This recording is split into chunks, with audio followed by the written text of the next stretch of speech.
Welcome to the Cabral Concept, where board-certified Doctor of Naturopathy, Dr. Stephen Cabral, shares with you exactly how you can reverse aging, take back your health, and live a life full of energy and passion, with new 20-minute episodes every single day to keep you healthy and engaged. Now, here's your host, Dr. Stephen Cabral. Welcome back, everybody. We're here today, brand new Cabral Concept. We're going to go over the 5 most toxic fabrics that you don't want to be wearing. So, no doubt about it, I'm sure that you have a few of these in your closet, but by the end of today's show, I want to make sure going forward, we're wearing less and less of these because not only they're not good for you, but they're not great for the planet. So we're going to be going over 5 specific fabrics, and then I'm going to give you 2 that I would look into as the best natural alternatives. Good for you, great for the planet. All right, let's get into it. The first one is this, probably the most pervasive. Most likely everybody owns a t-shirt or something like that with it already in it, but that is polyester.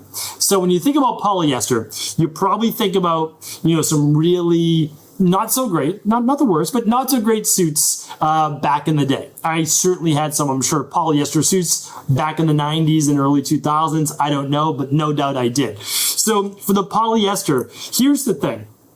Polyester, we're going to start talking about a lot of synthetic, not great for you, natural-based fabrics. Now, why aren't they good for you? Well, there's 2 main reasons. One is that they're not great for the planet because they're not biodegradable, meaning that they don't break down really well, and they're just going to pollute the planet. Meaning you're not going to wear these forever, and they're not going to biodegrade very well, so they're not going to break down. The second is that they're harmful to you because of off-gassing, and that's also harmful for the planet. So most of these fabrics that I'm going to name are harmful to the planet and you because of the off-gassing, plus they don't break down very well because they're not natural. They're man-made, they're synthetic. We talk about that all the time with you don't want to put synthetic pharmaceuticals in your body. You don't want to put synthetic fabric softeners or detergent, onto your clothes. And you don't want to necessarily put synthetic clothes onto your body. We all do it. I get it. What we try to do is do less of it, right? So we don't fill up that rain barrel and we don't end up with these symptoms of dis-ease because synthetics can be a big part of that. All right. So polyester is the first one. What do we want to do?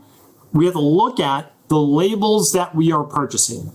And although polyester is, honestly, it's less expensive. That's why a lot of people use it in clothing. So think of it this way. So you're selling a t-shirt, and instead of using the natural fabric that I'm going to talk about, that's even better to use, you can purchase a fabric that's 1/10 of the price, or at the very least, 25% of the price. Okay, so now you get a very inexpensive material that is ubiquitous in clothing, so meaning it's everywhere. It's cheap to make, and you can make a bigger profit on it. Great. But not only that, it's more readily available. And it kind of holds true to form. Doesn't lose its color. Doesn't do all of the things that sometimes natural-based fabrics do. People are happy with it. So what do? Well, you kind of cater to people because the shirt doesn't break down as easily, right? It maintains its color. It doesn't shrink or expand, and so it's a great clothing option choice. The problem is not great for you as a human, breathing in the nitrous oxide that it can give off, or any other types of off-gassing that I'll talk about in a moment, and not great for the planet. So just kind of keep that in mind, that the reason why manufacturers make more and use more of these fabrics is because people do like them more than natural. It doesn't mean that it's better. It just means that they hold up better. They don't lose their color. They don't stretch necessarily as much. And I'll talk about a few of the others in just a moment. Okay, so the second one is rayon. Let's call it the cousin of polyester. So again, you might have had a rayon suit back in the day as well, or rayon pants. And rayon has a little bit of shimmer and shine as well that a polyester could have too. Same issues, the off-gassing, not able to break down very well. The third one is acrylic. So acrylic-based fabrics, now these aren't necessarily just with clothing, but acrylic-based fabrics can be used with furniture, can be used with household-based chairs. Anything like that is a fabric that you can get and actually used with acrylic. The fourth one is nylon.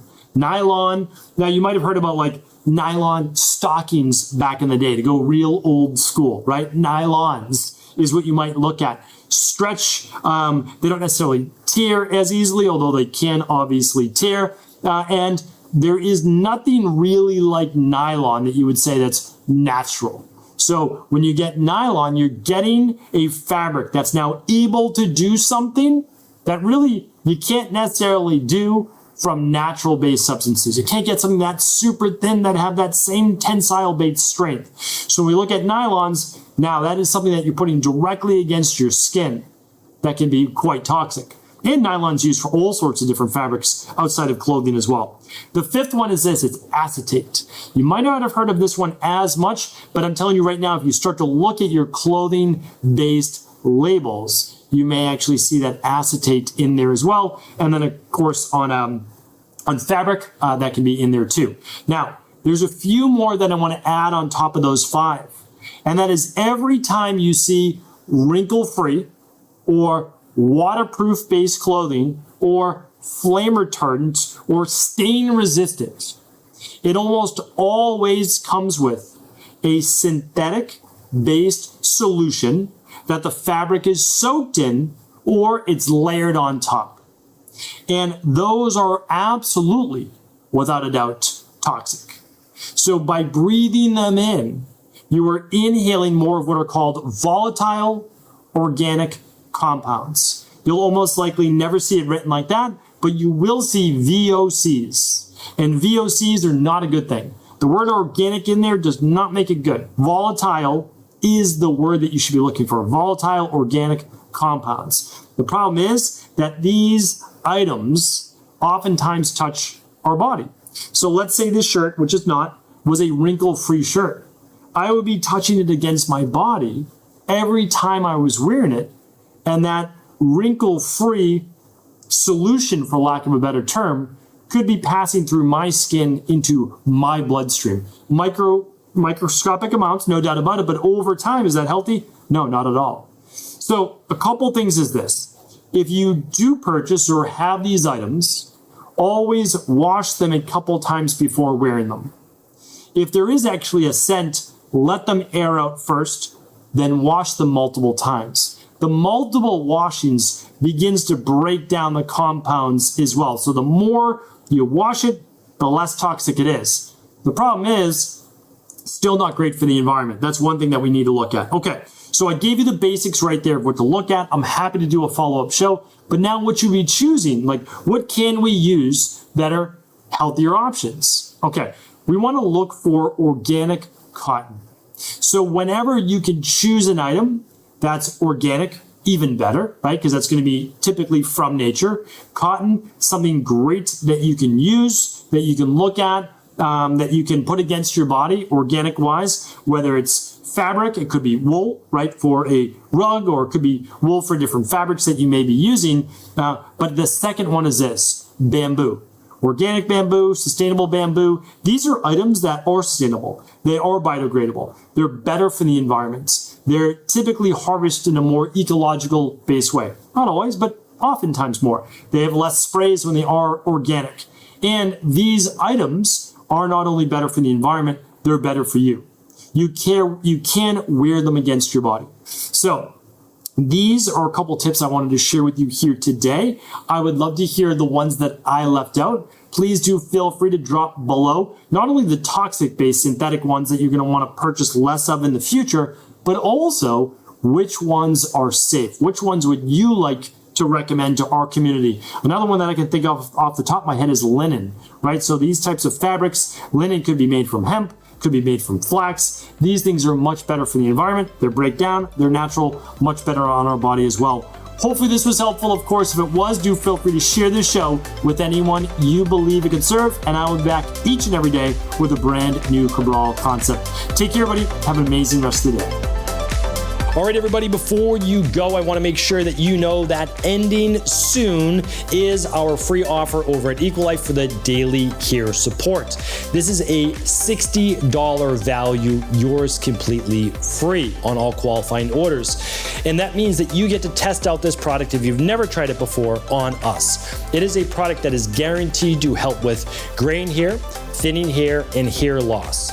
So the nutrients, minerals, and herbs in this product have been proven and studied to help with blocking of what's called dihydrotestosterone, DHT, estrogen-based imbalance, and others. Again, it's completely free on all qualifying orders. And if you've been struggling with hair thinning, hair loss, or premature graying, head on over to StephenCabral.com/shop for your free bottle.